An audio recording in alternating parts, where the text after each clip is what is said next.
This HOA cop thought she could sneak onto my boat and fine me $450 for fishing at my own lake. I found this ridiculous yellow ticket taped to my windshield, signed by a woman in a pink secretary outfit wearing a fake security badge. She claimed the HOA controlled all water in their sightlines, quoting fake rules from a secured binder. But this Karen made a critical mistake. She didn't know she was messing with a retired Waterway supervisor. She thought a bogus ticket was her ultimate power move, but she had no idea my cameras were about to catch what she was really trying to do to my boat in the dead of night. When someone in power just makes up the rules and forges documents to take what's yours, how do you fight back? Drop a comment below with where you're watching from, because you're about to see exactly how. It was just before noon, on a bright, cloudless Friday, when I first saw it. 11:42 a.m., to be exact. I know because the old analog clock on my workshop wall has a habit of ticking just a little too loud when everything else is quiet. I'd just finished oiling a stubborn reel and was heading down to my boat, the Water Strider, for a few hours of peace.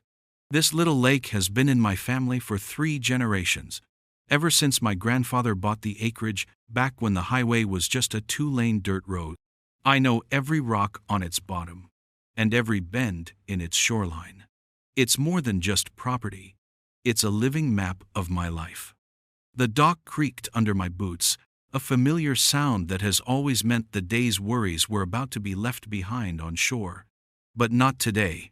Today, something was wrong. There was a slice of garish, unnatural yellow stuck under the windshield wiper of my boat.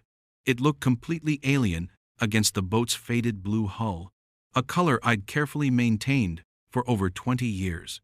For a second, I just stood there. Maybe it was an ad, some local kid trying to make a few bucks mowing lawns. But as I got closer, I saw the official-looking header. It was a citation, a homeowners association citation, to be precise, taped directly to my boat's glass. My heart didn't race.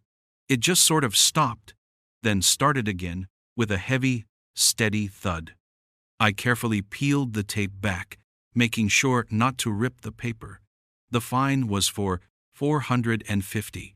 I read the amount twice to make sure my eyes weren't playing tricks on me. $450. The violation was listed in cheap printed letters, illegal fishing. Below that, it cited a supposed rule, Article 14C, as the justification. The whole thing was signed by someone named Karen Whitfield, with HOA security printed beneath her name. The absurdity of it was staggering. It was like getting a ticket for breathing air in your own living room. I've been a Waterway supervisor for my entire career. Before that, I was a combat engineer. My life's work has been about rules, regulations, and boundaries, real ones, written in law and mapped on county plats. This felt like a prank, but a malicious one. My neighbor, Maggie, a retired librarian who watches the world from her back porch, called me over before I even had a chance to process it. She's a good woman, keeps to herself, but misses nothing. "Dan," she said, her voice tight with concern, "I think my security camera caught the person who put that on your boat." She invited me in, and we stood in her kitchen, watching the footage on her little monitor. The timestamp was from that morning. And there she was. A woman in her 50s, dressed in a bright pink secretary's blouse and a pencil skirt, clambering awkwardly into my boat. She had a clip-on badge that glinted in the sun, a cheap piece of plastic that read, HOA Security. It was Karen Whitfield. The video showed her stepping right onto the deck of the Water Strider, as if she owned it, snapping pictures of my fishing gear with her phone. Trespassing, plain and simple. The smirk on her face was clear even on the grainy video, a look of smug satisfaction. That's when the first spark of real anger started to burn. It wasn't hot and fast. It was a slow, controlled burn, the kind you get when you see a line crossed that should never have been crossed. That afternoon, I went inside and pulled out my copy of the HOA bylaws, the thick binder they give you when you buy a house in the neighborhood. I've lived here 30 years, but my lake and the land it sits on were never part of their jurisdiction. It's a legal fact, recorded on a county deed from 1974. Still, I flipped through every single page, looking for the mysterious Article 14C. It didn't exist. There was no mention of the HOA controlling any bodies of water, private or otherwise. The rule was a complete fabrication. The citation wasn't just wrong. It was a fraud. From top to bottom. She had trespassed on my property to deliver a fake ticket based on a fake rule. The whole thing was an act of pure, unadulterated arrogance. I sat there at my kitchen table, the yellow citation lying next to the thick, legitimate HOA binder, and I thought to myself, with a kind of dry, bitter humor, you can't fine a fish for swimming. It's a law of nature. You can't vote against gravity, and you can't fine a man for fishing in his own lake. The situation was so profoundly stupid it was almost comical, but the trespass and the clear intent behind it left a bad taste in my mouth. I spent the next day, Saturday, thinking it through. My first instinct was to call the HOA office and get this nonsense sorted out with a simple conversation. I figured it had to be a misunderstanding, a massive overreach by one power-hungry employee. But the more I thought about it, the more I replayed that security footage in my head. The pink outfit, the fake badge, the smirk. The more I realized this wasn't an accident. This was a message. This was a test. Karen Whitfield hadn't just made a mistake. She had deliberately entered my property, my space, to assert a power she didn't have. By the time the sun set on Saturday evening, the last of my quiet, peaceful retirement had vanished with it. I understood that this wasn't going to be resolved with a simple phone call. This was something else entirely. Nothing was going to be the same again. A fight was coming, and it was coming right to my dock. On Monday morning, I gave myself one last chance to believe this could be a simple mistake. Hope is a stubborn thing. I'm a man who believes in processes. You start with the simplest solution and work your way up. So, at 9:00 a.m. sharp, I picked up my landline, the heavy, old-fashioned kind, and dialed the number for the HOA office listed in the directory. I expected to get a receptionist, a part-time volunteer, someone I could talk to calmly and rationally. I had my facts lined up. My name, my address, the lake's legal status, and the non-existence of Article 14C. It should have taken 5 minutes. Instead, the phone was picked up on the second ring, and a voice, dripping with a kind of syrupy false politeness, said, "Community Association, Karen Whitfield speaking. How may I direct your call?" It was her, the woman from the boat. My plan for a calm, rational conversation suddenly felt very naive. The slow burn in my gut flickered a little hotter. "This is Daniel Mercer," I said, keeping my own voice level and steady. There was no point in letting her hear my frustration. "I received a citation on my boat this past Friday for illegal fishing. I'm calling to have it corrected. My property, including the lake, is not under HOA jurisdiction, and the rule cited on the ticket, Article 14C, is not in the official bylaws." I laid the facts out like tools on a workbench. Clean, simple, and in order. There was a pause on the other end of the line, just long enough to feel deliberate. It was a power pause, the kind people use when they want you to know they're in charge. "Ah, yes, Mr. Mercer," she finally said, her tone shifting from sickly sweet to condescendingly patient, as if explaining something to a child. "I have your file right here. I was the one who issued the citation. As for your little jurisdiction issue, I'm afraid you are mistaken. The board has clarified that the HOA controls all bodies of water within our sightlines for community safety and aesthetic harmony." I nearly laughed out loud. Within our sightlines. It was the most magnificently idiotic phrase I had ever heard. It had no basis in law, logic, or reality. It was the legal equivalent of claiming you own the moon because you can see it from your backyard. With all due respect, ma'am, I replied, the words feeling dry in my mouth. That's not how property law works. A sightline is not a legal boundary. Could you please send me a copy of the written regulation that states that? Or point me to the page in the bylaws? Again, there was that calculated pause. I could almost hear her smiling on the other end. Oh, that wouldn't be possible, she said, her voice full of feigned regret. That particular addendum is part of a supplemental rule book. It's kept here, in the office, in a secured binder. A secured binder.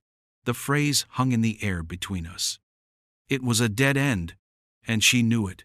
It was the perfect bureaucratic smokescreen, designed to be impenetrable. She was telling me the rules were secret, and I wasn't allowed to see them. So you're telling me, I said slowly, that I've been fined $450 based on a secret rule that you cannot provide to me in writing? The rules are for the good of the community, Mr. Mercer, she chirped, completely ignoring the question.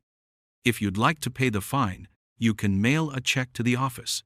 Have a wonderful day. And she hung up. The click was sharp and final. I stood there, holding the receiver, listening to the dial tone. This was not a mistake. This was a declaration of war. Just as I was hanging up the phone, Maggie knocked on my door. She held a small piece of paper. I wrote it all down, Dan, she said, her expression determined.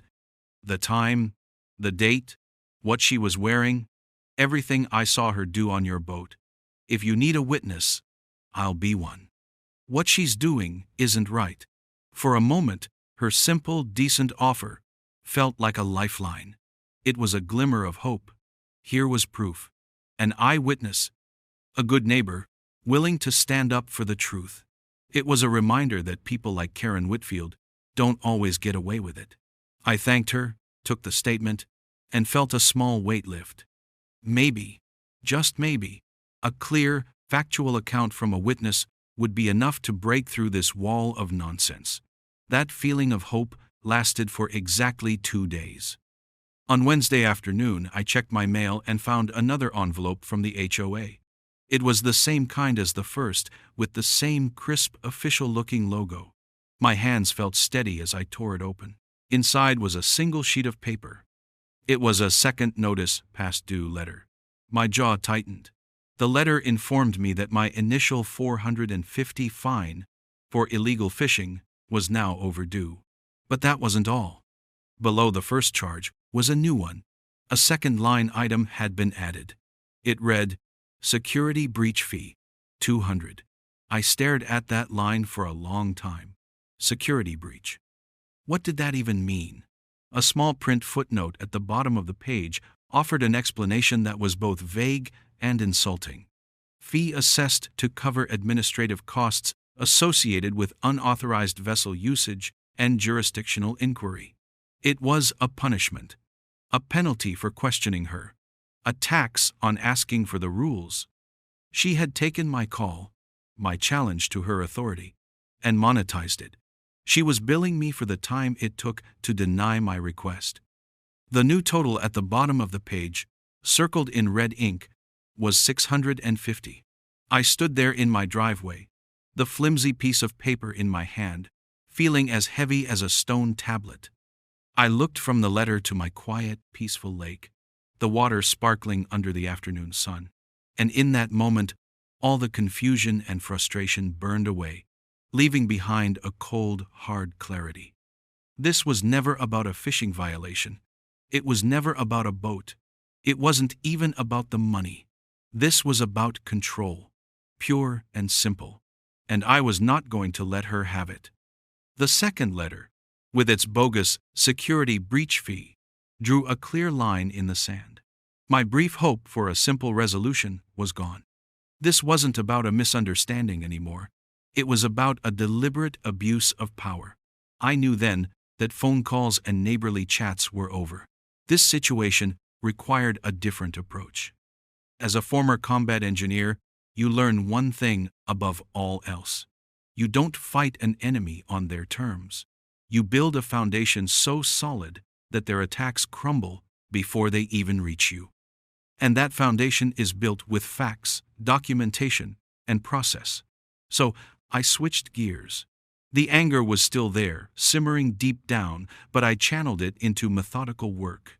I went to my office and began what I call my 3 simple steps to prove it. It's a system I've used my whole life. Whether I was verifying supply chains or checking safety protocols, it works every time because it's not based on emotion, it's based on undeniable proof. Step 1 was to document everything she had sent me. I took the original yellow citation and the second past due notice and laid them on my flatbed scanner. I scanned them both, front and back, creating high-resolution digital copies. Then, I used my computer to date stamp the image files with that day's date. Tuesday, week 2. This created a permanent, unchangeable record of when I received them and what they said. It's a small thing, but in a dispute, the timeline is everything. It stops people from claiming they sent something earlier or that a document looked different.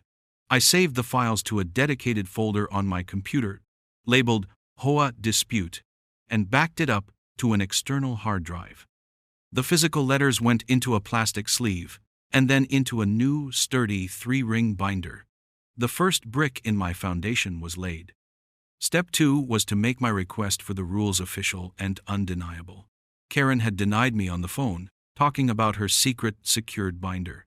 I knew she would deny ever having that conversation if it suited her. So, I walked away from the phone and turned to the mail. I typed up a simple 1-page letter. It was polite, but firm. It stated that I was formally requesting a complete, legible copy of all HOA bylaws, covenants, conditions, TAS, restrictions, TAS, and any supplemental rulebooks that pertained to my property. I specifically mentioned her claim of a secured binder and the infamous Article 14C. I didn't threaten or accuse. I just asked for the information I was legally entitled to have as a homeowner. Then, I drove to the post office and sent the letter via certified mail with a return receipt requested. This is the most crucial part. Certified mail creates a legal paper trail. The HOA would have to sign for it, and the post office would send me back a green postcard with that signature and date. She could no longer pretend I never asked. She couldn't hide behind a phone call. She was now on the clock, legally obligated to respond. The second brick was now in place. Step 3 was the most important. It was time to find the first smoking gun. It was time to go to the source of all property truth, the county records office. On Thursday morning, I drove downtown to the county administration building, a place I hadn't been in years. It was quiet, smelled of old paper and cleaning fluid, and the clerks were patient and helpful. I gave the clerk my property address and my name, and she showed me how to look up the old property plats on the microfilm machine. I scrolled through the decades until I found it. A deed, dated November 12, 1974. The black and white image was perfectly clear. There was the map of the original plot of land my grandfather bought, with his signature at the bottom. The survey lines were drawn in thick, confident strokes, and there, plain as day, was the legal description of my property. It explicitly included the lake. The lines were drawn a full 50 feet beyond the shoreline on all sides. It proved, without a shadow of a doubt, that my family owned the lakebed and the water in it, and that the property lines predated the establishment of the Homeowners Association by more than a decade. The lake was completely outside of HOA jurisdiction. It wasn't an opinion. It was a recorded, legal fact. I paid the $2 for a certified copy. As I held it in my hand, I felt the solid weight of the truth. This was my trump card. The next week, I received a response to my certified letter. It wasn't the bylaws. It was another envelope from Karen. Inside was a document titled HOA enforcement log. Mercer property. It was a typed-out list of dates and supposed violations. There was an entry for my illegal fishing, along with notes about unauthorized vessel mooring. But something was immediately wrong with it. Every single entry, spanning several weeks, was typed in the exact same font. The spacing was identical. The indentations were perfect. It was a document created all at once, not a log filled out over time. It was clear she had typed it up that day, in one sitting, attempting to create a history of violations to justify her actions. I almost had to admire the nerve. The document was so clean, so uniform. It screamed, fake. That's when I let out a short, dry laugh. I said it out loud to the empty room. It's like watching a bad forgery in slow motion. She wasn't just a bully. She was an amateur. She thought a fancy title and a clipboard were enough. She had no idea that while she was busy building a fantasy in a Microsoft Word document, I was building a case with certified deeds and methodical, undeniable proof. Her house of cards was about to meet a wrecking ball of simple, hard facts. The third week arrived with the predictability of the tides. The monthly HOA meeting was scheduled for Wednesday evening at 7:00 p.m. in the community clubhouse, a sterile, beige room that always smelled faintly of burnt coffee and photocopier toner. This was the arena where Karen had built her little empire, and it was time for me to walk right into it. I didn't go empty-handed. I carried the 3-ring binder I had been carefully assembling. It felt solid and substantial in my hands, heavy with the weight of certified mail receipts, official deeds, and her own clumsily forged documents.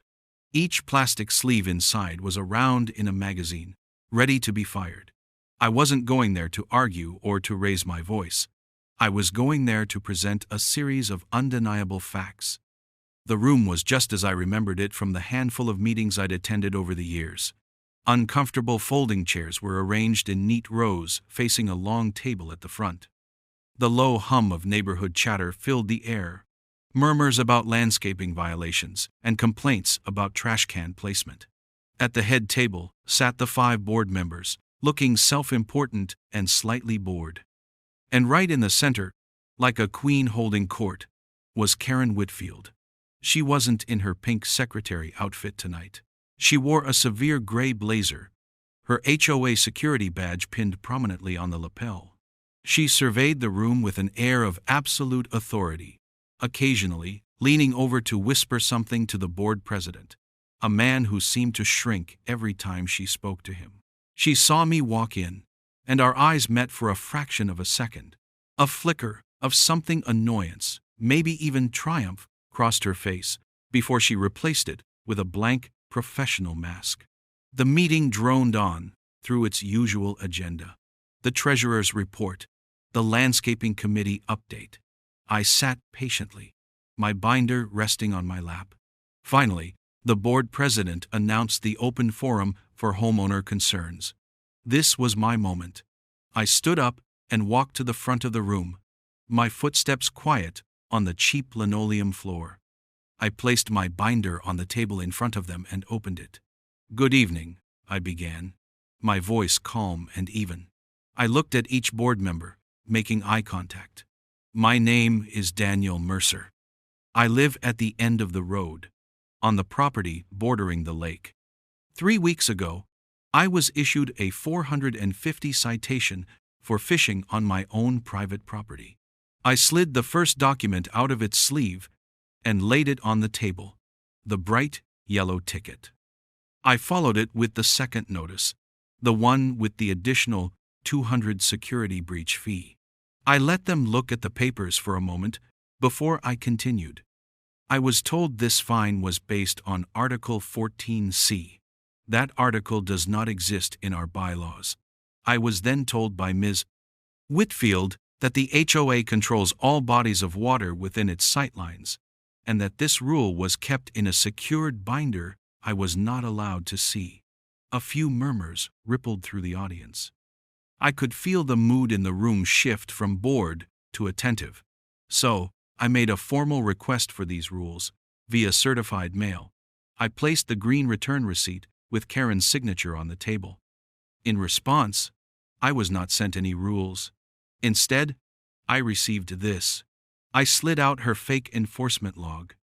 This log was created on a single day, in a single sitting, to look like a history of violations. The board members leaned in. I saw one of them, a contractor named Thomas Bell, who I knew to be a practical man, squinting at the page. He looked from the perfectly uniformed document to Karen, a shadow of doubt crossing his face.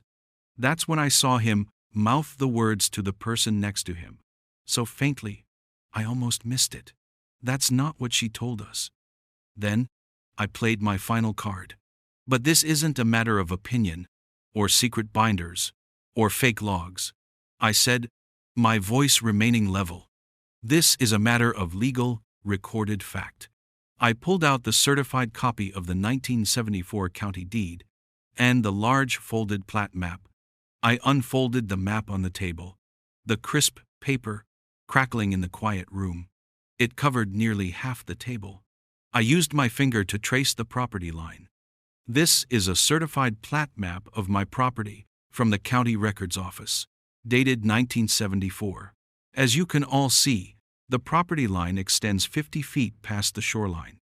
The lake is, and always has been, private property, purchased by my family 14 years before this HOA was even founded. The room was silent. There was no refuting it. It wasn't my word against hers.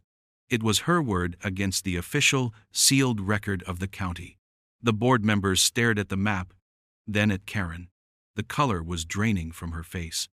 For the first time, her composure cracked.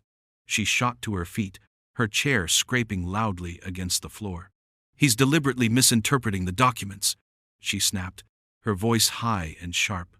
He is failing to take into account the board's special Waterway clause, which is filed separately in a sealed archive due to its sensitive environmental nature. Sealed archive. She was cornered, so she had invented an even bigger, more important sounding lie. But it was too late. The proof was right there, on the table. The board president, seeing he had lost control of the room, started banging his gavel. This is not the proper forum. This discussion is tabled. This meeting is adjourned, he declared, his voice wavering. People began talking all at once.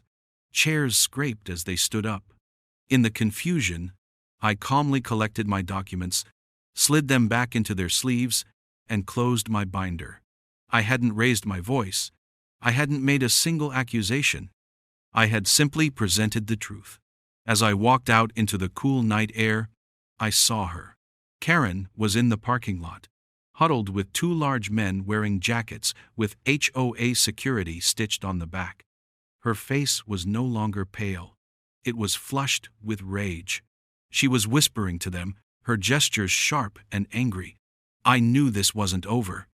I had exposed her lies in public. And a person like that doesn't just accept defeat. They escalate. And as I watched them in the dim glow of the parking lot lights, I knew her next move wouldn't be on a piece of paper. The week after the meeting was quiet. Too quiet. My victory in that beige community room felt hollow, because I knew it wasn't a final move. It was just my turn on the board. A person like Karen Whitfield, who has built her entire identity around having power over other people, doesn't just fold when presented with facts. Public humiliation doesn't teach them a lesson. It makes them desperate. I spent the next few days in a state of watchful waiting. I double-checked the security cameras I'd installed a year prior. 2 small, weatherproof units that covered my workshop and the entire dock area. I'd originally set them up for peace of mind against trespassers or vandals, but now they felt less like a precaution and more like a necessity. I knew she would make another move, and this time, it wouldn't be with a flimsy piece of paper taped to my windshield. Her failed public performance meant she would have to get more creative, and that made her more dangerous. The alert came on Sunday night, 11:30 p.m. My phone buzzed on the nightstand with a motion notification from the dock camera. My heart didn't jump. It settled into a low, heavy rhythm. I sat up in bed, picked up the phone, and tapped open the live feed. The grainy, night vision image was stark and clear. There, on my dock, was a solitary figure. It was Karen. She wasn't wearing her pink secretary outfit or her severe gray blazer. She was dressed in dark clothing, moving with a kind of furtive urgency she obviously thought made her invisible. But there was no mistaking the stiff, self-important way she carried herself. She crept over to the Waterstrider, my boat, which was moored securely in its slip. She had a small flashlight, and she was shining it on the boat's transom, right where the state registration sticker was affixed. I watched, holding my breath, as she reached out and began picking at the corner of the sticker with her fingernail. The audio from the camera's microphone was faint, but I could hear her muttering to herself, her voice a low hiss of frustration. The registration sticker was a heavy-duty decal designed to withstand years of water and sun. It wasn't coming off easily. She scratched and scraped, her movements becoming more frantic. I cranked up the volume on my phone, and then I heard it. A sentence, clear as day, carried on the night air. Just need to make the violation stick. The words sent a chill down my spine that had nothing to do with the late hour. It laid her entire strategy bare. Her fishing fine had failed because the lake was private. But an unregistered boat? That was a state-level violation. She was trying to create a legitimate crime for me to be guilty of. She wasn't enforcing rules. She was manufacturing a reality where I was the one in the wrong. She finally gave up, huffing in frustration, and scurried back off the dock and into the darkness. I saved the entire video file, from the moment she entered the frame to the moment she left. The next letter arrived 2 days later. It wasn't a fine this time. It was a formal notice of intent to place a lien and repossess property. My blood ran cold. The language was cold, legalistic, and brutal. It stated that due to unpaid fines and newly assessed penalties, my total debt to the Homeowners Association now stood at $1,280. They had added new fees for failure to comply with board directives and continued property code defiance. The letter informed me that if the full amount was not paid within 10 business days, the HOA would contract with a towing company to have my boat, the Waterstrider, repossessed and impounded until the debt was settled. This was the low point. This was the moment where the steady resolve I had felt began to fray at the edges. The boat wasn't just a boat to me. My father and I had rebuilt the engine together when I was 20. I had taught my own kids how to fish from its deck. It was a vessel of memories, a lifetime of quiet mornings and peaceful afternoons, something I had worked decades to own and maintain. The idea of 2 men from a towing company dragging it from my dock, from my own lake, because of a series of lies cooked up by a woman in a fake security badge, it was almost too much to bear. I sat at my kitchen table, the repossession notice lying next to my binder of evidence. I had done everything right. I had gathered proof. I had followed the process. I had the county deeds, the plat maps, the eyewitness statement from Maggie, and now I had video footage of Karen herself attempting to tamper with my property to frame me. Yet, here I was, facing the real possibility of losing something that mattered deeply to me. The system I believed in felt powerless against a person who simply refused to acknowledge it. She operated in a world of her own making, where laws were whatever she said they were, and documents were props to support her fiction. I leaned back in my chair, the silence of the house pressing in on me. The sense of helplessness was suffocating. I looked out the window at the water, and I asked myself the question that had been building in my mind for weeks, the question that sat at the very heart of this whole nightmare. How do you fight someone who makes up the rules as they go? The repossession notice was an act of desperation, and it changed the board on which the game was being played. But the move that finally sealed Karen Whitfield's fate didn't come in an HOA envelope. It came from the county. 6 weeks into this whole ordeal, I received my semi-annual property tax notice. It's a document I always review carefully, but this year, I gave it an extra close read. And there, tucked into the supplementary information section, was a line item that made my blood run cold. It was a single, innocuous-looking line. Notice of pending lien, filed by Northwood Community Association. It was real. She had actually done it. The threat wasn't just a threat anymore. She had officially filed a lien intent against my property with the county tax assessor. My home, my land, everything. This went far beyond the boat. This was an attack on the ground beneath my feet, the roof over my head. To file a lien, the HOA needed to show the county they had a legal basis for the claim, usually a signed agreement from the homeowner, acknowledging the HOA's authority. I knew I had never signed such a thing. I called the county clerk's office immediately.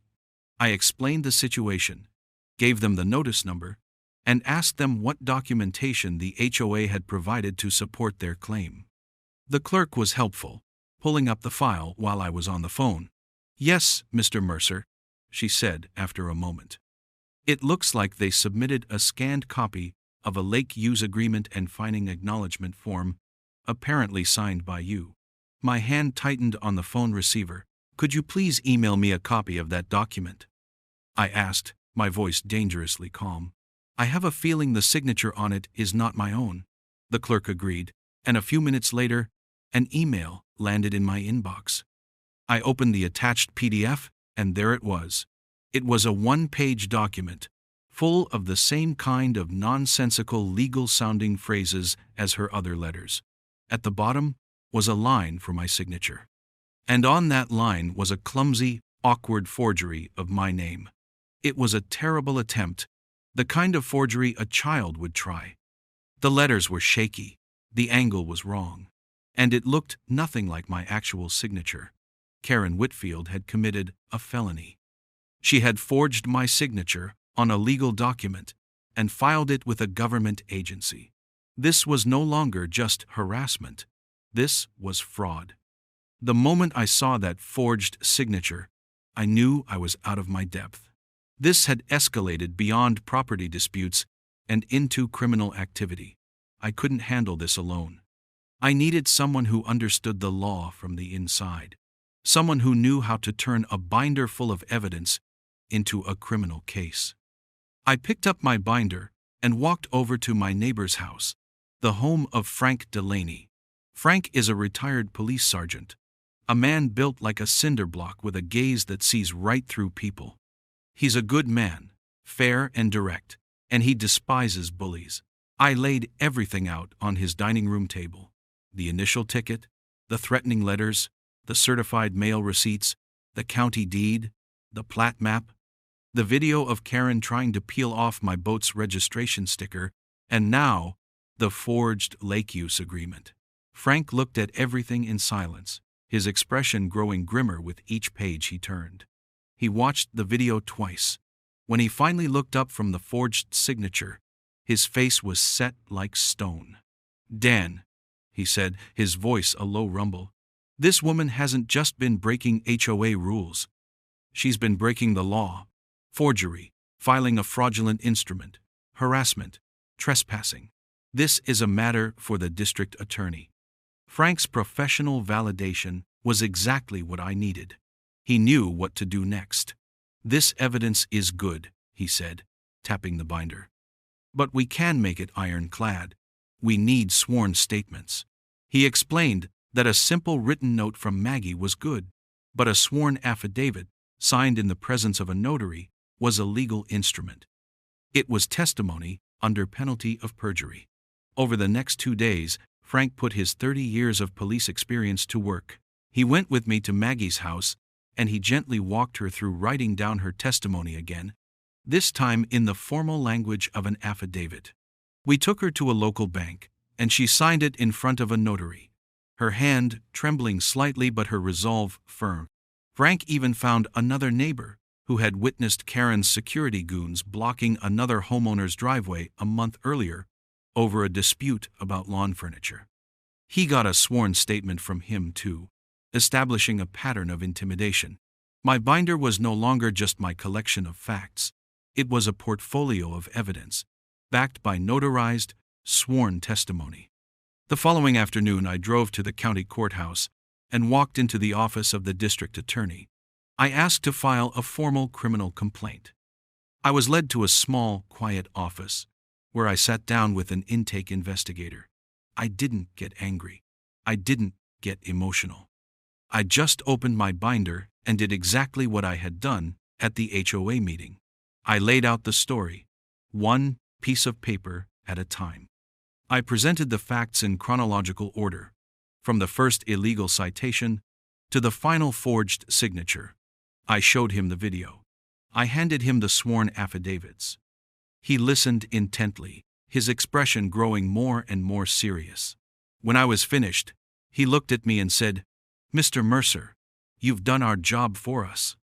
We will be opening an investigation immediately." I walked out of that courthouse feeling a sense of profound relief. The burden was no longer just on my shoulders. I had handed it over to the justice system. The wheels were now in motion. That night, the intimidation reached its peak. At around 10:00 p.m., two large black trucks with HOA security logos emblazoned on the doors pulled up in front of my house. They didn't park on my property, but on the public road right at the edge of my driveway. Then, they switched on their roof-mounted spotlights. Powerful beams of white light swept back and forth across my house, lighting up my windows, my front door, my garage. It was a blatant, thuggish attempt to frighten me, to show me that even if I went to the authorities, they could still make my life miserable. They circled my driveway slowly, their headlights cutting through the darkness, their spotlights painting my home like a target. A few years ago, it might have terrified me. But now, after everything I had been through, I felt nothing but a cold, final sense of certainty. I stood in my darkened living room, looked out the window at their pathetic parade, and picked up my phone. I didn't call 911. I just started recording. They weren't scaring me into silence. They were just giving me more evidence for the DA. They thought it was a show of power, but all it was a confession in the dark. My video of the HOA security trucks circling my house was the last brick I needed to lay. The district attorney's office now had a case that was not just documented, but gift-wrapped. Things moved with a speed that surprised even me. The late-night intimidation tactic backfired spectacularly. It was no longer a case of my word against hers. It was her actions, recorded in high definition, confirming a pattern of escalating harassment. The county investigation didn't just move forward, it exploded. The DA's investigator called me a week later and told me they had everything they needed. They had subpoenaed the HOA's internal communications and found a trail of emails from Karen to the board, full of the same exaggerated claims and outright lies she had told me. My binder of evidence had become the official narrative, and the system I had put my faith in was finally bringing its full weight to bear. The end came not in a courtroom, but in the same soulless, beige clubhouse where I had first presented my case. The DA's office had called a mandatory emergency hearing with the full HOA board. It wasn't a public meeting. It was a closed-door session with me, Frank, the board members, and two investigators from the DA's office. Karen was there, of course, seated at the head table. She had tried to regain her composure, wearing a professional navy blue dress, but there was a tightness around her eyes and a slight tremble in her hands as she shuffled her papers. She still believed she could talk her way out of it. She still believed her words were stronger than my facts. She was wrong. One of the investigators, a sharp woman in a plain suit, stood up and began to speak. She didn't raise her voice. She didn't use dramatic language. She just read the facts into the record, one after another, in a calm, methodical monotone that was more devastating than any shouting match could ever be. She laid out the charge of criminal trespass, supported by Maggie's sworn affidavit and my security camera footage of Karen climbing onto my boat. She detailed the harassment, supported by my own logs, the threatening letters, and the video of the security trucks with their spotlights. She outlined the filing of a fraudulent instrument, and she projected a side-by-side comparison of my real signature from my driver's license and the clumsy, forged signature from the lake use agreement onto a screen for the entire board to see. Gasps were audible. Thomas Bell, the contractor on the board, just shook his head slowly, his face a mask of disgust. Throughout the presentation, Karen kept trying to interject. "That's taken out of context," she would say. Or, "The board authorized those actions." The investigator ignored her completely, continuing down her list, as if Karen hadn't spoken. The final piece of evidence was an audio recording. The investigator explained that as part of her official duties, Karen was required to record her phone calls from the HOA office. The DA had subpoenaed the recordings from the day I had first called her. The sound of her voice filled the room, condescending and smug, as she told me about the secret, secured binder. And then the investigator played a recording the board hadn't heard before. It was from a call Karen had made to the board president right after she had hung up on me. Her voice was sharp, triumphant. The board president was heard mumbling something about being sure this was all by the book. And then Karen's voice cut through, clear as a bell, captured on the official recording. "Don't you worry," she said, her voice dripping with malice. "He thinks he's special with his little lake. I just wanted to teach him a lesson about who's really in charge here." A dead silence fell over the room. That one sentence, "I just wanted to teach him a lesson," erased any possibility that this was about rules or community safety. It was a confession. It was proof of malice. It was the end. The lead investigator looked at Karen. "Karen Whitfield," he said, his voice now hard and official, "you are under arrest for felony forgery, filing a fraudulent document, and misdemeanor harassment." Then came the sound that brought this whole sorry chapter to a close. A sharp, metallic click as the handcuffs were closed around her wrists. 10:42 a.m. The exact time the clock on my workshop wall would have shown. She didn't scream or protest. She just seemed to collapse inward, all the arrogant energy draining out of her, leaving behind a pale, defeated woman in a navy blue dress. The aftermath was swift. With the criminal charges filed and Karen removed in disgrace, the HOA board went into full damage control. That same afternoon, they held an emergency session and voted unanimously to remove her from any and all positions. Thomas Bell himself made the motion. I received a formal, written apology from the board within 24 hours, and a few days after that, a check arrived via courier. It was for the full $280 in bogus fines and fees she had charged me, plus an additional amount to cover any legal costs I might have incurred. They had scrubbed the fraudulent lien from my property records. They had sent a community-wide email retracting all of her sightline and secured binder policies. It was over. The next weekend was bright and sunny. The air was clean, and the water on the lake was as smooth as glass. I walked down to the dock, my favorite fishing rod in hand. Frank Delaney was there waiting for me, and so was Maggie. Frank had his own rod, and Maggie had brought a thermos of coffee and a folding chair. We didn't talk much about what happened. We didn't have to. We just sat there, enjoying the peace that had been so hard won. I cast my line out into the water, watching the ripple spread across the surface. The simple, quiet act of fishing in my own lake felt like the greatest luxury in the world. Justice isn't always loud. Sometimes, it's just the quiet return of something that should have never been taken away. I looked at my friends, at the sunlight on the water, at the house my grandfather had built, and a simple truth settled over me, a truth as solid and immovable as the ground itself. You can't vote against gravity, and you can't fine a man for fishing in his own lake.